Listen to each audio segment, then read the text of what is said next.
it because we were following the frontline doctor's protocol to a T. What happened was is day 8 or 9, somewhere in there, she couldn't maintain her oxygen above 90% saturation. They said, we want to admit Grace to the hospital. I said, well, then I'll be staying with her. And they said, well, you can't. I said, well, what do you mean I can't? And they said, well, our hospital protocol doesn't allow you to stay in the room. I said, well, then I'll be taking Grace home.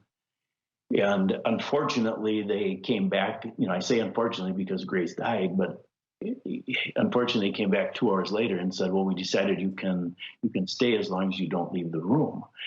And so I said, well, that's of course fine. I mean, I'm not going anywhere, with the full expectation I was going to catch COVID from Grace.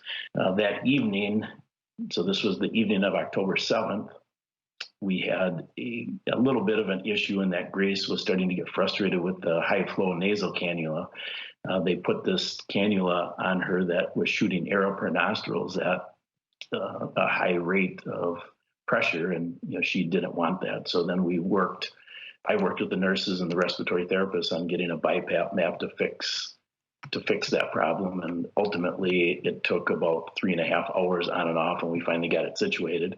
So the morning of October 8th, a doctor came in at 8 o'clock and said, your daughter's going to need to be on a ventilator in the next 2 hours. And I said, what is that based on? And he said, it's based on the blood gas numbers that they drew the night before. I said, what time did you draw them? He said 11:30. So we just got done wrestling with Grace on and off for 3.5, 4 hours. I said, I don't think those numbers are accurate. Her blood pressure was 235 over 135. Her heart rate was 150 beats per minute. I said that you guys took it at the worst possible times. I said, I'd like to have those numbers taken again. And so they took them at my request, and she was, of course, fine. So we dodged the ventilator bullet. The next day, October 9th, was another fairly significant event. Grace was great. She got up. She was pretty hungry, didn't eat much the day before. And so I ordered food, started feeding her, and the nurse came running in and said, you can't do that. I said, well, what's the reason? And she said, well, because Grace's oxygen saturation is only at 85%. Remember, I told you I had my oxygen saturation meter, so I put it on her finger and it read 95%.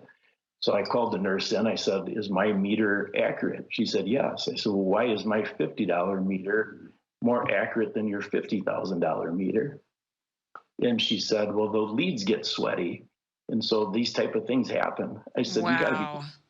You got to be kidding me. I said, if you know that, why don't you just trade these leads out every 4 hours or whatever it takes so that you have an accurate reading? This is the single most important statistic that you are using to manage my daughter's care. And she snottily responded, you should just be thankful you caught this. She's on 1.4 units of Precedex.